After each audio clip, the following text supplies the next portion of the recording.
The Wirecard collapse. How $2 billion vanished into thin air.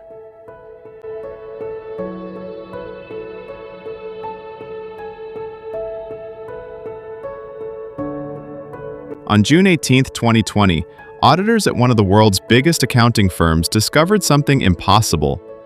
1.9 billion euros, nearly $2 billion, simply did not exist. Not stolen, not misplaced, it had never been there at all. Within 72 hours, a company once valued higher than Deutsche Bank would collapse into insolvency. Its CEO would be arrested, and its chief operating officer would vanish, and he is still missing today. This isn't a story about a company that failed. It's a story about how an entire country, regulators, journalists, banks, and investors, was fooled by a fiction for nearly 2 decades. The rise. Establish Wirecard's origin, its meteoric growth, and why Germany believed in it. Wirecard began in 1999 as a modest payment processing company in Aschheim, a suburb of Munich. It handled online payments for a niche but lucrative market, pornography and online gambling sites that traditional banks refused to touch. By 2002, the company was nearly bankrupt. That's when Markus Braun, an Austrian engineer with a messianic belief in technology, took over as CEO. Braun rebuilt Wirecard around a simple pitch. As e-commerce exploded, someone needed to process the invisible plumbing behind every online purchase. Wirecard positioned itself as that plumbing. The growth was staggering.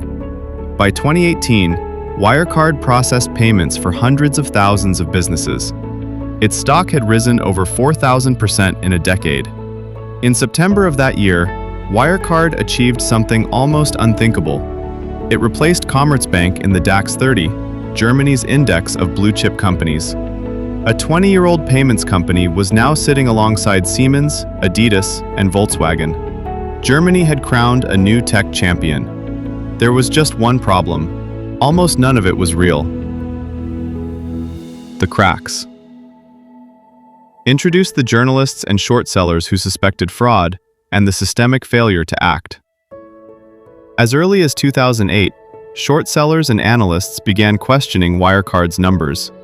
The company's profits, especially from its third-party acquiring business in Asia, seemed disconnected from any verifiable transactions. But every time someone raised concerns, Wirecard fought back, hard. In 2019, the Financial Times journalist Dan McCrum began publishing a series of investigations alleging accounting irregularities inside Wirecard's Asian operations. Internal documents suggested revenue and profits were being fabricated at subsidiaries in Singapore, India, and the Philippines. Wirecard's response wasn't to open its books. It was to deny everything and go on the offensive. The company hired private investigators to surveil journalists. It filed criminal complaints against reporters in Germany. And remarkably, BaFin, Germany's financial regulator, didn't investigate Wirecard. It investigated the journalists. BaFin opened a market manipulation probe into the FT reporters and briefly banned short selling of Wirecard stock, a move that protected the company, not the public. For over a year, this was the pattern: mounting evidence and mounting denial. Wirecard's auditor, EY, signed off on the company's books year after year, even as red flags accumulated. The collapse. The unraveling, the missing 1.9 billion euros, Braun's arrest, and Jan Marsalek's disappearance.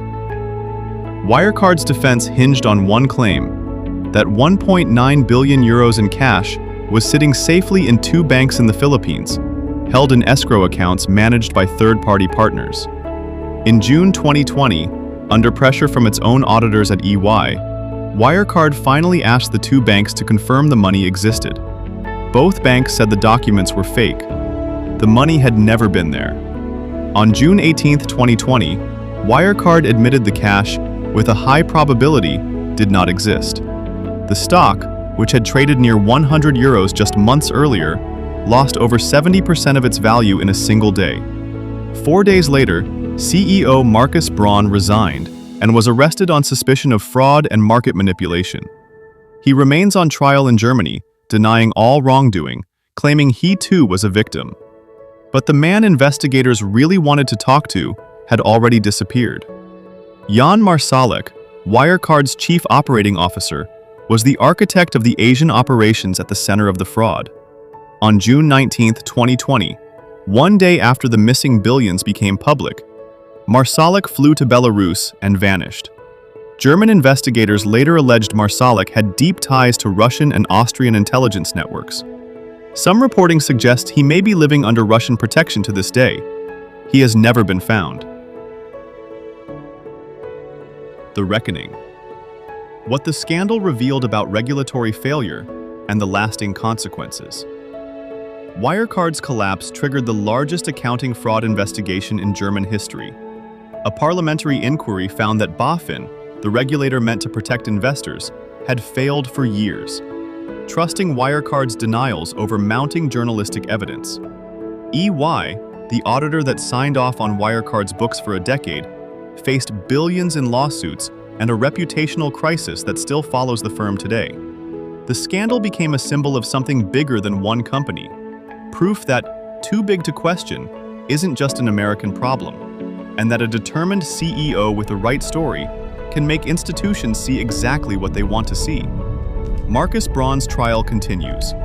Thousands of investors lost their savings, and somewhere, presumed to be far from a courtroom, Jan Marsalek is still out there. Wirecard wasn't brought down by a whistleblower inside the company, or a regulator doing its job.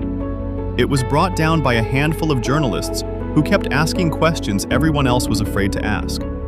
The next time you hear about a company that seems too good to question, remember Wirecard. For nearly 2 decades, it fooled a nation. If you want the full case file, timelines, key players, and documents referenced in this episode, the link is in the description.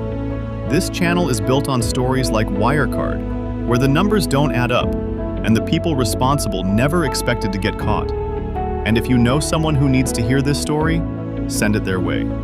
The next Wirecard is already happening somewhere. The only difference is whether people are paying attention. See you in the next case file.